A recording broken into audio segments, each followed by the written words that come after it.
సూర్యాపేట జిల్లా వార్తలకు స్వాగతం. సూర్యాపేట జిల్లా కేంద్రంలో అవుట్సోర్సింగ్ ఉద్యోగులు నిరసన కార్యక్రమాలు పిలుపునిచ్చారు. ఎక్కడికక్కడ కూడా రహదారులను దిగ్బంధించారు. 5 నెలలుగా జీతాలు ఇవ్వకపోతే తమ కుటుంబాన్ని ఎలా పోషించుకోవాలంటూ కూడా వాళ్ళు ఆవేదన వ్యక్తం చేస్తూ ఉన్నారు. ఈ నేపథ్యంలోనే మధుసూదన్ అనేటువంటి ఒక అవుట్సోర్సింగ్ ఉద్యోగి ఆత్మహత్యయత్నం చేసుకోవడంతో ఒక్కసారిగా కలకలం రేగింది. ఆగ్రహానికి గురైనటువంటి అవుట్సోర్సింగ్ ఉద్యోగులందరూ కూడా హైదరాబాద్ విజయవాడ జాతీయ రహదారిని దిగ్బంధించారు. దీంతో దాదాపు 5-6 కిలోమీటర్ల మేర ట్రాఫిక్ జామ్ కూడా తలెత్తడం జరిగింది. 5-6 నెలలుగా జీతాలు ఇవ్వకుండా తమను వేధిస్తూ ఉన్నారు. తమ కష్టాలంతా కూడా దోచుకుంటున్నారు. ఏ ఒక్క ప్రభుత్వం సంబంధించినటువంటి అధికారి పట్టించుకోవట్లేదు, మంత్రి పట్టించుకోవట్లేదు. తమ పరిస్థితి ఎట్లా, తమ కుటుంబాల పరిస్థితి ఎట్లా అంటే కూడా వాళ్ళు ఈ సందర్భంగా ఆగ్రహం వ్యక్తం చేస్తూ ఆవేదన వ్యక్తం చేస్తున్న పరిస్థితి కూడా సూర్యాపేట జిల్లా వ్యాప్తంగా నెలకొంది. ఒక్కసారిగా ఓపీ సేవలను కూడా బంద్ చేశారు. ఒక్కసారిగా సేవలను కూడా బంద్ చేయడంతో సూర్యాపేట ప్రభుత్వ ఆసుపత్రిలో ఓపీ సేవలు అందక, వైద్య సేవలు అందక రోగులు కూడా చాలా రకాలుగా ఇబ్బందులు పడుతూ ఉన్నారు. అనేక రకాలుగా డిపార్ట్మెంట్లో కూడా 4,000 మంది అవుట్సోర్సింగ్ ఉద్యోగులు జీతాలు లేక అర్ధాకలితో అనుమతిస్తూ ఉన్నారు. పేదరికంలో గడుపుతూ ఉన్నారు. ప్రభుత్వం మాత్రం పట్టించుకోవట్లేదు. 5 నెలలుగా తమ కష్టాన్ని దోచుకుంటున్నారు. 5 నెలలుగా జీతాలు ఇవ్వకుండా వేధిస్తున్నారంటూ కూడా వాళ్ళు ఈ సందర్భంగా వాపోతూ ఉన్నారు. చిన్న నిరసన కార్యక్రమం తెలుపుదామన్నా కూడా పోలీసులు వచ్చి నిర్బంధకాండ చేస్తూ ఉన్నారు. అక్రమ అరెస్టులు చేస్తూ ఉన్నారు. తమ పరిస్థితి ఎవరికి చెప్పుకోవాలంటూ కూడా అవుట్సోర్సింగ్ ఉద్యోగులు ఈ సందర్భంగా ఆవేదన వ్యక్తం చేస్తూ ఆగ్రహం వ్యక్తం చేస్తూ హైదరాబాద్ విజయవాడ జాతీయ రహదారిపైన ఒక్కసారిగా ధర్నా కార్యక్రమానికి పిలుపునివ్వడం జరిగింది. దీంతో పాటు భిక్షాటన కార్యక్రమాన్ని కూడా నిర్వహించారు. భిక్షాటన చేస్తేనే సరే ప్రభుత్వానికి కనుపిగలుతున్నటువంటి ఉద్దేశంతో ఈ కార్యక్రమం చేపట్టామని కూడా వారి సందర్భంగా తెలిపారు. ఇప్పటికైనా సరే అర్ధాకలతో అనుమతిస్తున్నటువంటి అవుట్సోర్సింగ్ ఉద్యోగులను కాపాడేలాగా, వారి కుటుంబాలను కాపాడేలాగా నెల టెన్షన్గా జీతాలు విడుదల చేయాలి. పెండింగ్ ఉన్నటువంటి 5 నెలల జీతాలను విడుదల చేయాలంటూ కూడా వాళ్ళ సందర్భంగా డిమాండ్ చేస్తూ ఉన్నారు. సూర్యాపేట జిల్లా సంబంధించినటువంటి మరొక వార్త. సూర్యాపేట జిల్లా కలెక్టర్ కేజెస్ నందలాల్ ఆకస్మికంగా సాంఘిక సంక్షేమ హాస్టల్ సంఘటన కూడా తనిఖీ చేస్తూ ఉన్నారు. ఈరోజు బాలెంల పట్టణంలో ఉన్నటువంటి గురుకుల పాఠశాలను కూడా ఆకస్మికంగా తనిఖీ చేయడం జరిగింది. తరగతి గదుల్ని అదేవిధంగా వంటశాలను కూడా ఆకస్మికంగా తనిఖీ చేశారు. ఎట్టి పరిస్థితుల్లో నిబంధనల మేరకు విద్యార్థులకు నాణ్యమైనటువంటి విద్యను, నాణ్యమైనటువంటి భోజనాన్ని అందించాల్సిందే అంటూ కూడా ఆయన ఆదేశాలు జారీ చేయడం జరిగింది. అక్కడ విధులకు గైర్హాజరైనటువంటి ఇద్దరు ఉద్యోగులకు మెమోలు కూడా జారీ చేయడం జరిగింది. యాదాద్రి భువనగిరి జిల్లా వార్తలకు స్వాగతం. యాదాద్రి భువనగిరి జిల్లా భువనగిరి మండలం గూడూరు గ్రామంలో విషాదం నెలకొంది. వాగులో ఒక యువకుడు కొట్టుకుపోవడంతో గ్రామం అంతా కూడా విషాదంలో మునిగి తేలింది. అయితే ఒక వృద్ధురాలు వాగు దాటుతున్న క్రమంలో ఆ వృద్ధురాల్ని కాపాడబోయి ఆ యువకుడు పట్టుకోల్పోయి ఒక్కసారిగా కాలు జారి వాగులో కొట్టుకుపోవడంతో ఒక్కసారిగా అందరూ కూడా భయభ్రాంతులు గురి కావడం జరిగింది. ఒక వృద్ధురాలు వాగు దాటుతున్న క్రమంలో ఆమె ఇబ్బంది పడుతున్న క్రమంలో నరేష్ అనేటువంటి ఒక యువకుడు ఆమెని క్షేమంగా బయటికి పంపించాడు. మళ్ళీ తిరుగు ప్రయాణంగా వెనుకకు వస్తున్నటువంటి క్రమంలో ఒక్కసారిగా ఉధృతి పెరగడం, కాలు జారడం, పట్టుకోల్పోవడంతో అందరూ చూస్తుండగానే వాగులో కొట్టుకుపోయాడు. అక్కడ ఉన్నటువంటి యువకులు కాపాడే ప్రయత్నం చేసినప్పుడు కూడా అప్పటికే ఆ యువకుడు వాగులో వేగంగా కొట్టుకుపోవడం జరిగింది. విషయం తెలుసుకున్నటువంటి పోలీసులు, ఎన్డీఆర్ఎఫ్ బృందాలు అక్కడ చేరుకొని అతన్ని రక్షించే ప్రయత్నం చేశాయి. దీంతో పాటు అక్కడ సహాయక చర్యలు కూడా చేపట్టారు.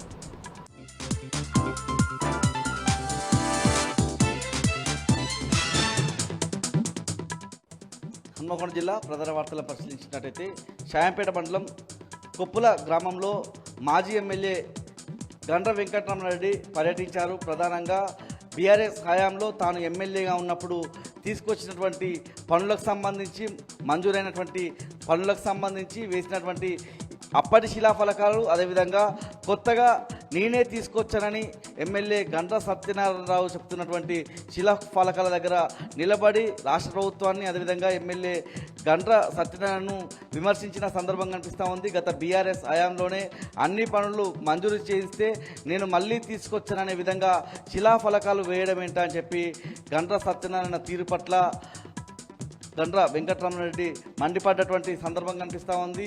భూపాలపల్లి నియోజకవర్గంలో ఒక అరాచకమైనటువంటి పాలనను కాంగ్రెస్ చేస్తూ ఉందని సందర్భంగా గండ్ర వెంకటరమణారెడ్డి విమర్శించారు. జనగామ జిల్లా ప్రధాన వార్తలను పరిశీలించినట్టయితే పాలకుర్తి మండల కేంద్రంలో యూరియా కోసం రైతులు బారులు తీరు కనిపించారు. తెల్లవారుజాము నుంచే ఆగ్రోస్ దగ్గరికి వచ్చినటువంటి రైతులు యూరియా కోసం ఆందోళన చేపట్టినటువంటి సందర్భం కనిపిస్తూ ఉంది. సరిపడినంత యూరియా అందించాలని రైతులైతే డిమాండ్ చేస్తూ ఉన్నారు. ఇప్పటికే పంట అదను దాటిపోతుంది, యూరియా వేయకపోతే నష్టపోవాల్సిన పరిస్థితి కనిపిస్తోందని రైతాంగం అయితే తమ ఆందోళన వ్యక్తం చేస్తున్నారు. జనగామ జిల్లా నుంచి మరో ప్రధాన వార్త పరిశీలించినట్టయితే బీఆర్ఎస్ పార్టీ నుంచి కారు గుర్తుపై గెలుపొందిన స్టేషన్ గన్పూర్ ఎమ్మెల్యే కడియం శ్రీహరి వెంటనే తన పదవికి రాజీనామా చేయాలని డిమాండ్ చేస్తూ రఘునాథపల్లి మండల కేంద్రంలో వాల్ పోస్టర్లు అంటిస్తూ బీఆర్ఎస్ నేతలు నిరసన తెలిపినటువంటి సందర్భం కనిపిస్తూ ఉంది. కడియం శ్రీహరి జీవితం మొత్తం వెన్నుపోటు రాజకీయమే కనిపిస్తుందని సందర్భంగా బీఆర్ఎస్ నేతలు విమర్శించారు. జయశంకర్ భూపాలపల్లి జిల్లా నుంచి ప్రధాన వార్తలను పరిశీలించినట్టయితే చిట్యాల మండలం నయన్పాక గ్రామంలో యూరియా కోసం రైతులు బారులు తీరి కనిపించారు. ఉదయం నుంచే చెప్పులను క్యూ లైన్లో పెట్టినటువంటి దుస్థితి కనిపిస్తూ ఉంది. సరిపడినంత యూరియా అందించాలని రైతులు అయితే డిమాండ్ చేస్తున్నారు. అక్కడికి 220 బస్తాల యూరియా వస్తే 400 పైచిలకు మంది రైతులం ఉన్నామని, ఆ యూరియా ఎందుకు సరిపోదని రైతులైతే తమ ఆగ్రహం వ్యక్తం చేశారు.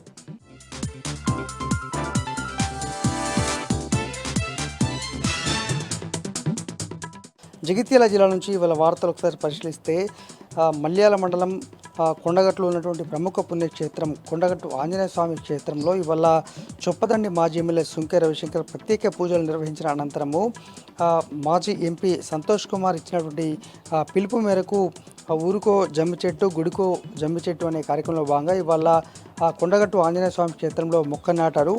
వేదకాలం నుంచి వస్తున్నటువంటి సంస్కృతి సాంప్రదాయాలను మనం కాపాడాల్సిన అవసరం ఉంది. దానికి సంతోష్ కుమార్ గారు కృషి చేస్తున్నారు.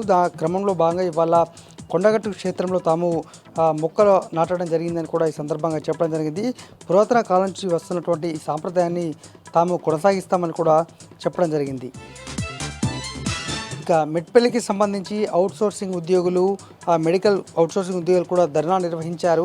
తమకు గత కొన్ని నెలలుగా జీతాలు ఇవ్వట్లేదు, పూర్తి స్థాయిలో జీతాలు చెల్లించాలి, లేని పక్షంలో తాము విధులు బహిష్కరిస్తామని కూడా ఈ సందర్భంగా హెచ్చరించారు. మెట్పల్లి ప్రభుత్వ దవాఖానా ముందు వారంతా కూడా బైఠాయించి నిరసన వ్యక్తం చేశారు. తాము విష జ్వరాల బాధిత పడుతున్నప్పటికీ కూడా ప్రజల కోసం సేవ చేస్తున్నప్పటికీ తమను ఎందుకు ఈ విధంగా నిర్లక్ష్యం వ్యవహరిస్తున్నారనేటువంటిది వాళ్ళు చెప్తున్నటువంటి వర్షం. ఈ క్రమంలో ఖచ్చితంగా ఇవ్వనటువంటి పక్షంలో తమకు జీతాలు చెల్లించిన పక్షంలో తాము భారీ ఎత్తున కూడా నిరసన వ్యక్తం చేస్తూనే విధులు బహిష్కరిస్తామని చెప్పడం జరిగింది.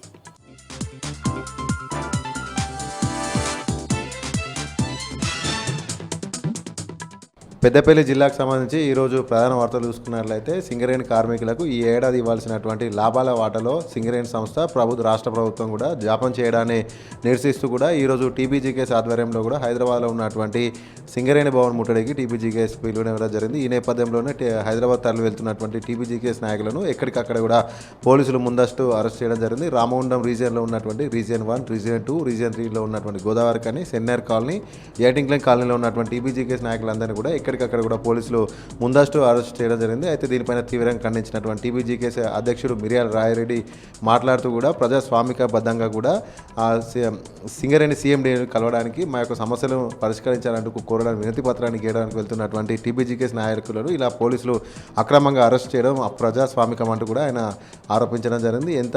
పోలీసులు ఏం చేసినా కూడా సింగరేణి సంస్థ కావచ్చు, కాంగ్రెస్ సర్కార్ కావచ్చు, ఎన్ని ఆంక్షలు పెట్టినా కూడా సింగరేణి భవన్ ముట్టడించి తీరుతామంటూ కూడా వాళ్ళు హైదరాబాద్కు తరలి వెళ్ళడం జరిగింది. అంతేకాకుండా గత ఏడాది కూడా సింగరేణి సంస్థకు వచ్చినటువంటి లాభాల్లో కూడా కాంగ్రెస్ సర్కారు అలాగే సింగరేణి యాజమాన్యం కుమ్మక్కయ్య కూడా కార్మికులకు రావాల్సినటువంటి 4,200 కోట్ల రూపాయల లాభాల్లో గాను 2,000 కోట్లకు మాత్రమే చెల్లించింది. అంటే 33% అంటూ కూడా కేవలం 16.9% కార్మికులకు చెల్లించింది. కాబట్టి ఈసారి కూడా ఈ యొక్క లాభాల వాటలో జాప్యం జరగడానికి కూడా మళ్ళీ కార్మికులు కూడా తీవ్రంగా అనుమానిస్తున్నారు. ఇప్పటికైనా కూడా సింగరేణి సర్కార్, కాంగ్రెస్ సర్కార్ కావచ్చు, సింగరేణి సంస్థ కావచ్చు పూర్తి స్థాయిలో కూడా వచ్చినటువంటి వాస్తవ లాభాలను ప్రకటించారు. 30% లాభాల వాటా ప్రకటించాలంటూ కూడా ఆయన డిమాండ్ చేశారు. లేదంటూ లాభాల వాటా 30% ఇచ్చేంత వరకు, నికర లాభాల్లో కూడా పూర్తి స్థాయిలో ఇచ్చేంత వరకు కూడా ఉద్యమాన్ని మరింత ఉధృతం చేస్తామంటూ కూడా మిర్యాల రాయారెడ్డి వెల్లడించడం జరిగింది.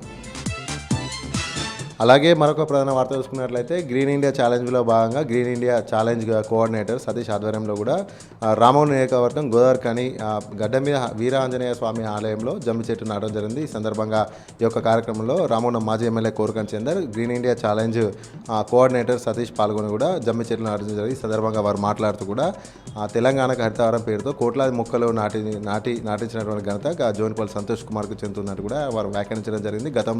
గత 10 ఏళ్లలో ఎన్నడూ లేనటువంటి గ్రీనరీని తెలంగాణలో గ్రీనరీ శాతాన్ని పెంచింది కూడా కేవలం గ్రీన్ ఇండియా ఛాలెంజ్లో భాగంగానే తెలంగాణకు హరితహార కార్యక్రమం భాగంగానే అనేక కోట్ల చెట్లు నాటడంతో పచ్చదనం శాతం కూడా మరింత పెరిగిందంటూ కూడా వారు వ్యాఖ్యానించారు.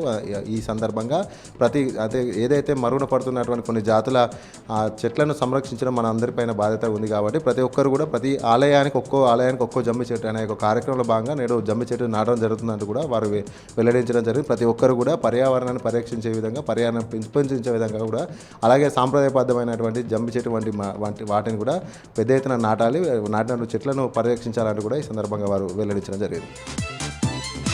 అలాగే మరొక ప్రధాన వార్త చూసుకున్నట్లయితే మంత్రిని బీఆర్ఎస్ పార్టీ కార్యాలయంలో మంత్రిని మాజీ ఎమ్మెల్యే పుట్టా మధుకర్ మీడియా సమావేశం నిర్వహించారు. ఈ సందర్భంగా పుట్టా మధుకర్ మాట్లాడుతూ ఐటీ శాఖ మంత్రిగా ఉన్నటువంటి మంత్రి నుండి ఎమ్మెల్యే గెలిచి ఐటీ శాఖ మంత్రిగా ఉన్నటువంటి దుద్దిల్ల శ్రీధర్ బాబు ఇలాకాలో ఇందిరమ్మ ఇండ్లు రావడం లేదంటూ కూడా ఆయన ఆరోపించడం జరిగింది. పెద్దపల్లి జిల్లా వ్యాప్తంగా ఉన్నటువంటి 3 నియోజకవర్గాల్లో పక్కనే ఉన్నటువంటి రామగుండం, పెద్దపల్లిలో కూడా పూర్తి స్థాయిలో కూడా ఇందిరమ్మ లబ్ధిదారులను ఎంపిక చేయడం జరిగింది. ఇందిరమ్మ ఇండ్లకు సంబంధించిన పనులు కూడా పూర్తి స్థాయిలో కొనసాగుతున్నాయి. కానీ మంత్రిలో మాత్రం మంత్రిగా ఉన్నటువంటి శ్రీధరబాబు ఇలాకాలో ఇప్పటివరకు ఇందిరమ్మ ఇండ్లకు మోక్షం లేదంటూ కూడా ఆయన తీవ్రంగా ఆరోపించడం జరిగింది. మంత్రి కేవలం హైదరాబాద్కే పరిమితం అవుతున్నారు. అద్దాల మేడలో సొంత ఊరికి ధన్వాడలో కావచ్చు, హైదరాబాద్లో కావచ్చు అద్దాల మేడలో ఉంటున్నారు. కనీసం కార్యకర్తలకు కూడా సమయం ఇవ్వడం లేదు శ్రీధరబాబు అంటూ కూడా ఆయన వ్యాఖ్యానించడం జరిగింది.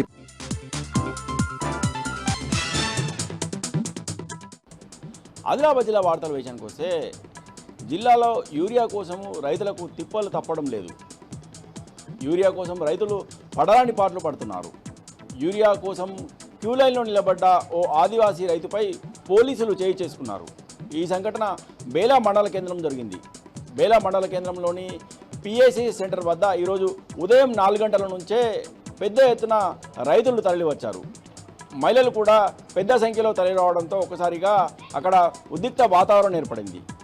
ఇదే సమయంలో అక్కడికి చేరుకున్న బేలా ఏఎస్ఐ జీవన్ కుమార్ అక్కడే ఉన్న ఆదివాసీ రైతు మాధవరావుపై చేయి చేసుకున్నాడు. ఒక్కసారిగా ఈ సంఘటనతో అక్కడున్న రైతులు షాకు గురయ్యారు. ఏఎస్ఐ జీవన్ కుమార్ తీరు పట్ల దురుసుపావతన పట్ల ఆగ్రహం వ్యక్తం చేశారు. తమకు యూరియా పంపిణీ చేయాలని సందర్భంగా రైతులు డిమాండ్ చేశారు. ఇక నిర్మల్ జిల్లా వార్తల విషయానికి వస్తే నిర్మల్ జిల్లాలోనూ ఈరోజు ఖానాపూర్ మండలం సత్తెనపల్లిలో యూరియా కోసము రైతులు పడరాని పాట్లు పడ్డారు. సత్తెనపల్లి ప్రాథమిక సహకార సంఘం ఎదుట యూరియా కోసము రైతులు బారులు తిరిగి కనిపించారు. అయితే ప్రాథమిక సహకార సంఘం వద్దనే యూరియాని పంపిణీ చేయాల్సిన సిబ్బంది ఊరు చివరిలో ఈ యూరియా పంపిణీ చేపట్టడంతో రైతులు యూరియా కోసం ఎగబడ్డారు. సిబ్బంది తీరుపై రైతులు ఆగ్రహం వ్యక్తం చేస్తున్నారు. తాము ఉదయం నుంచి బారులు తిరిగి యూరియా కోసం వేచి చూస్తుంటే ఊర చివరలో లారీని తీసుకొచ్చి అక్కడే పంపిణీ చేయడం పట్ల సిబ్బంది తీరు పట్ల రైతులు ఆగ్రహం వ్యక్తం చేశారు. తమకు సరిపడా యూరియా అందించాలని సందర్భంగా రైతులు డిమాండ్ చేశారు.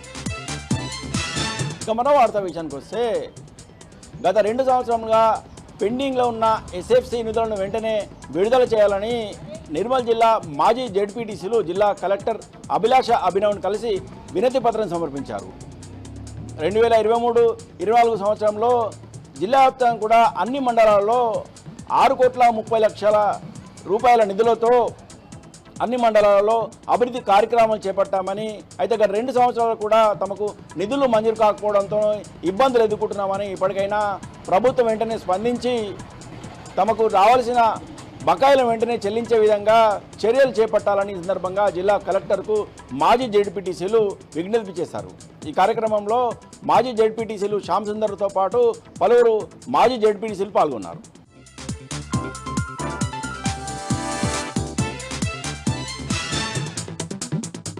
ఇక ఈరోజు నాగర్ కర్నూలు జిల్లా ప్రధాన వార్తలు చూసినట్టయితే ఈ నెల 28వ తేదీన BRS party working president KTR Achampet పట్టణంలో పర్యటించడంతో పాటు భారీ బహిరంగ సభ ఉంటుందని చెప్పేసి ఆ సభ కోసం స్థల పరిశీలనలో భాగంగా ఈరోజు మాజీ మంత్రులు సింగిరెడ్డి నిరంజన్ రెడ్డి, శ్రీనివాస్ గౌడ్, మాజీ ఎమ్మెల్యేలు మర్రి జనార్దన్ రెడ్డి, జైపాల్ యాదవ్ స్థల పరిశీలన చేశారు. అంతకుముందు మీడియా సమావేశం ఏర్పాటు చేసి ఈ నెల 28వ తేదీన కేటీఆర్ అచ్చంపేటకు రానున్నారని చెప్పేసి బహిరంగ సభలో పాల్గొని ప్రజలను ఉద్దేశించి ప్రసంగించనున్నారని కూడా వాళ్ళు చెప్పినటువంటి పరిస్థితి కనిపించింది. కేసీఆర్ ప్రభుత్వంలో ఎన్నో సంక్షేమ పథకాలు అమలు చేశామని చెప్పేసి ఈ ప్రభుత్వం అనేక హామీలు ఇచ్చి అన్ని ప్రజల వర్గాలను కూడా మోసం చేస్తుందని చెప్పేసి పాలమూరు రంగారెడ్డి ప్రాజెక్టు 90% పూర్తి చేస్తే ఆ 10% పూర్తి చేయడానికి ప్రభుత్వానికి చేత కావటం లేదని చెప్పేసి Achampet lift irrigation, Umamaheshwara, Chennakeshava lift ఇరిగేషన్లకు మంజూరు చేసి టెండర్లు పిలిస్తే ఇప్పుడు కనీసం ఆ ప్రాజెక్టులు ఇంతవరకు ఆ ఊసే లేదని చెప్పేసి కూడా వాళ్ళు మండిపడ్డటువంటి పరిస్థితి కనిపించింది. ఇవన్నీ విషయాలతో పాటు బీఆర్ఎస్ పార్టీ పటిష్టతపై, ప్రజలకు అందుతున్న సంక్షేమ పథకాలపై, ప్రజల బాగోగులపై కూడా అచ్చంపేటలో జరిగేటువంటి BRS party working president KTR గారు ప్రసంగిస్తారని చెప్పేసి ప్రతి ఒక్కరు కూడా ఆ సభను సక్సెస్ చేయాలని చెప్పేసి కూడా మాజీ మంత్రులు సింగిరెడ్డి నిరంజన్ రెడ్డి, శ్రీనివాస్ గౌడ్, మాజీ ఎమ్మెల్యేలు మర్రి జనార్దన్ రెడ్డి, జైపాల్ యాదవ్ పిలుపునిచ్చినటువంటి పరిస్థితి అచ్చంపేటలో కనిపించింది. మరొక వార్త చూసినట్టయితే అచ్చంపేట నియోజకవర్గంలో అమానవీయమైనటువంటి సంఘటన చోటు చేసుకుంది.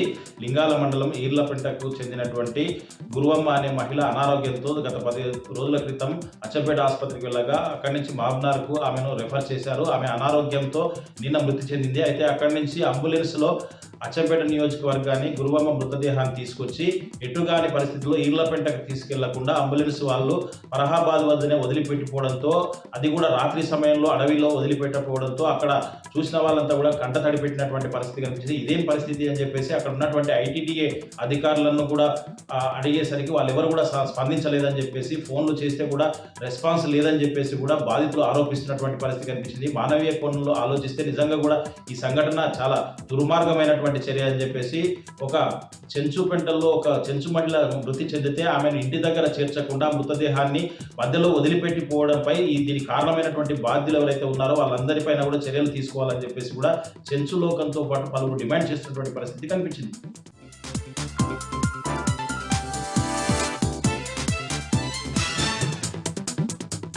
ఉమ్మడి మెదక్ జిల్లాలో ఈరోజు ప్రధాన వార్తలు ఈ విధంగా ఉన్నాయి. సిద్దిపేట జిల్లా వార్తలు వచ్చేసరికి సిద్దిపేట నియోజకవర్గ పరిధిలోని నంగునూరు మండలం నర్మెట శివార్లో నిర్మించినటువంటి ఆయిల్ ఫామ్ ఫ్యాక్టరీలో ఈరోజు ట్రయల్ రన్ ప్రారంభమైంది. ట్రయల్ రన్ ఈరోజు విజయవంతమైంది. గత కేసీఆర్ ప్రభుత్వ హయాంలో ఇక్కడ దాదాపు 300 కోట్ల రూపాయలతో ఆయిల్ ఫామ్ ఫ్యాక్టరీని శంకుస్థాపన చేసి దాని పనులు ప్రారంభించడం జరిగింది. ఇప్పుడు అది పూర్తిగా పనులు పూర్తి చేసుకుని అది ట్రయల్ రన్ కూడా పూర్తి చేసిన నేపథ్యంలో స్థానిక ఎమ్మెల్యే మాజీ మంత్రి హరీష్ రావు హర్షం వ్యక్తం చేశారు. ఇది ఒక సిద్దిపేట నియోజకవర్గంలో సిద్దిపేట జిల్లాలో ఒక కీలక మలుపు లాంటిదని చెప్పి ఆయన చెప్పారు. ముఖ్యంగా ఈ ప్రాంతంలో ఆయిల్ ఫామ్ తోటలను పెంపొందించాలి, అట్లాగే రైతులకు ఆర్థికంగా అభివృద్ధి చేయాలనే లక్ష్యంతో గత కేసీఆర్ ప్రభుత్వం ఈ ప్రాంతంలో ఆయిల్ ఫామ్ ఫ్యాక్టరీకి మంజూరు ఇచ్చి పెద్ద ఎత్తున నిధులు మంజూరు చేసి ఫ్యాక్టరీని నిర్మింపజేశారని చెప్పారు. తాము అనుక్షణం దానికి సంబంధించిన పనులు పర్యవేక్షించి ఆ ఫ్యాక్టరీ పూర్తయ్యే విధంగా చర్యలు తీసుకున్నామని చెప్పారు. ఇప్పుడు ఆ ఫ్యాక్టరీ అందుబాటులోకి వస్తున్న నేపథ్యంలో తమకు చాలా ఆనందంగా ఉందని, ఈ నేపథ్యంలో ఈ ప్రాంతమంతా కూడా ఆయిల్ ఫామ్ తోటలు మరింత పెరిగి రైతుల ఆర్థిక పరిస్థితి మెరుగయ్యేందుకు అవకాశం ఏర్పడుతుందని చెప్పి ఈ సందర్భంగా ఆయన చెప్పడం జరిగింది. ఇక మెదక్ జిల్లా వార్తలు వచ్చేసరికి చేగుంట మండలం పోలంపల్లిలో ఇటీవల ఆత్మహత్య చేసుకున్నటువంటి కొండి లక్ష్మి అనే దళిత మహిళకు సంబంధించిన కుటుంబాన్ని ఎస్సీ ఎస్టీ కమిషన్ చైర్మన్ బక్కి వెంకటయ్య ఈరోజు పరామర్శించారు. ముఖ్యంగా గ్రామానికి సంబంధించిన గ్రామ కార్యదర్శి శ్రవంతి యొక్క వేధింపులు భరించలేక లక్ష్మి ఇటీవల ఆత్మహత్య చేసుకున్న విషయం తెలిసిందే. ఈ ఘటన తెలుసుకున్నటువంటి బక్కి వెంకటయ్య అక్కడికి వెళ్ళి ఆ కుటుంబాన్ని పరామర్శించారు. కుటుంబానికి ప్రభుత్వం అండగా నిలవాలని, ప్రభుత్వం నుంచి తక్షణమే ఆర్థిక సహాయాన్ని అందించాలని చెప్పి ఈ సందర్భంగా ఆయన డిమాండ్ చేశారు. ముఖ్యంగా దళితుల రక్షణ కోసం ప్రత్యేకంగా చర్యలు చేపడతామని, వారికి అండగా ఉంటామని చెప్పి ఈ సందర్భంగా బక్కి వెంకటయ్య చెప్పడం జరిగింది. ఇక గత వారం రోజులుగా కురుస్తున్నటువంటి భారీ వర్షాల నేపథ్యంలో సంగారెడ్డి జిల్లాలోని సింగూరు ప్రాజెక్టు యొక్క గేట్లు ఎత్తి కిందికి నీటిని విడుదల చేస్తున్నారు. 7 గేట్లు ఎత్తి నీటిని విడుదల చేస్తున్న నేపథ్యంలో మంజీరా నది ఉధృతంగా ప్రవహిస్తున్నది. ఈ నేపథ్యంలో మెదక్ జిల్లాలోని ప్రసిద్ధ పుణ్యక్షేత్రమైనటువంటి ఏడుపాయల వనదుర్గా భవానీ క్షేత్రం వద్ద పెద్ద ఎత్తున వరద నీరు వస్తున్నటువంటి పరిస్థితి ఉంది. మంజీరా నది ఉధృతంగా ప్రవహించి వెళ్తున్న నేపథ్యంలో ప్రధాన దేవాలయానికి సంబంధించిన గర్భగుడిని మూసివేసినటువంటి పరిస్థితి ఉంది. మూల విరాట్టు దేవాలయాన్ని మూసివేసి ఇక్కడ రాజగోపురంలో ఉత్సవ విగ్రహాలకు ప్రత్యేకంగా పూజలు చేస్తూ ఉన్నారు. గత 4-5 రోజులుగా ఇదే పరిస్థితి కొనసాగుతుంది. ఈరోజు మరింత ఉధృతంగా అక్కడికి వరద నీరు రావడంతో పూర్తిగా దేవాలయాన్ని మూసివేసి రాజగోపురంలోనే పూజలు కొనసాగిస్తున్న పరిస్థితి అక్కడ కనిపిస్తూ ఉన్నది. ఇక సంగారెడ్డి జిల్లా పటంచెరు నియోజకవర్గ పరిధిలోని ఇందిరేశం వద్ద ఈరోజు విద్యుత్ షాక్కు 7 పాడి గేదెలు మృతి చెందడం అక్కడ విషాదం నెలకొన్నది. ఆ ప్రాంతానికి మేత కోసం వెళ్ళినటువంటి 7 పశువులు అక్కడ విద్యుత్ వైరు తెగి పడి ఉన్న నేపథ్యంలో ఆ రైతు కూడా దాన్ని గమనించకపోవడంతో రైతులు అక్కడికి గేదెల్ని కొట్టడంతో అవి వెళ్ళి ఒకటికొకటి చుట్టుకొని అవి చనిపోయినటువంటి పరిస్థితి నెలకొంది. విద్యుత్ షాక్తో 7 పాడి గేదెలు మృతి చెందడంతో రైతు పెద్ద ఎత్తున విలపించడం కల్పించింది. ముఖ్యంగా ప్రభుత్వం రైతును ఆదుకోవాలని చెప్పి పలువురు కోరడం జరిగింది. దాదాపు 3-4 లక్షల రూపాయల నష్టం వాటిన నేపథ్యంలో రైతుకు ఆదుకునేందుకు ప్రభుత్వం ఆర్థిక సాయం చేయాలని చెప్పి వాళ్ళు డిమాండ్ చేశారు.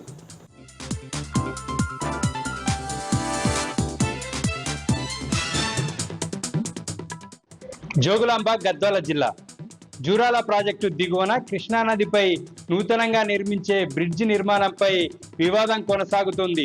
నందిమల్ల రేవులపల్లి మధ్య నిర్మించాలని కొన్ని గ్రామాలు, జూరాల కొత్తపల్లి మధ్య నిర్మించాలని కొన్ని గ్రామాలు పోటాపోటీగా ధర్నాలు నిరసనలకు దిగాయి. ఇవాళ గద్వాల జిల్లా కేంద్రంలో జూరాల కొత్తపల్లి మధ్య బ్రిడ్జి నిర్మించాలని 7 గ్రామాల ప్రజలు జిల్లా కేంద్రం కృష్ణారెడ్డి బంగ్లా నుంచి కలెక్టరేట్ వరకు ర్యాలీ నిర్వహించారు. ర్యాలీ అనంతరం కలెక్టర్కి వినతి పత్రం అందజేశారు. నారాయణపేట జిల్లా మక్తల్ మండలం చందాపూర్ న్యూ అజ్మీర్ దాబా దగ్గర జాతీయ రహదారి 167పై రోడ్డు ప్రమాదం జరిగింది. రాయచూరు నుండి హైదరాబాద్ వెళ్తున్న కారు ట్రాక్టర్ను ఢీకొట్టడంతో ఇద్దరికి స్వల్ప గాయాలు, మరో ఇద్దరికి తీవ్ర గాయాలయ్యాయి. వీరిని చికిత్స నిమిత్తం ఆసుపత్రికి తరలించారు. కారులో ప్రయాణిస్తున్న వారు హైదరాబాద్కు చెందిన వారిగా గుర్తించారు. పోలీసులు కేసు నమోదు చేసుకుని దర్యాప్తు చేస్తున్నారు.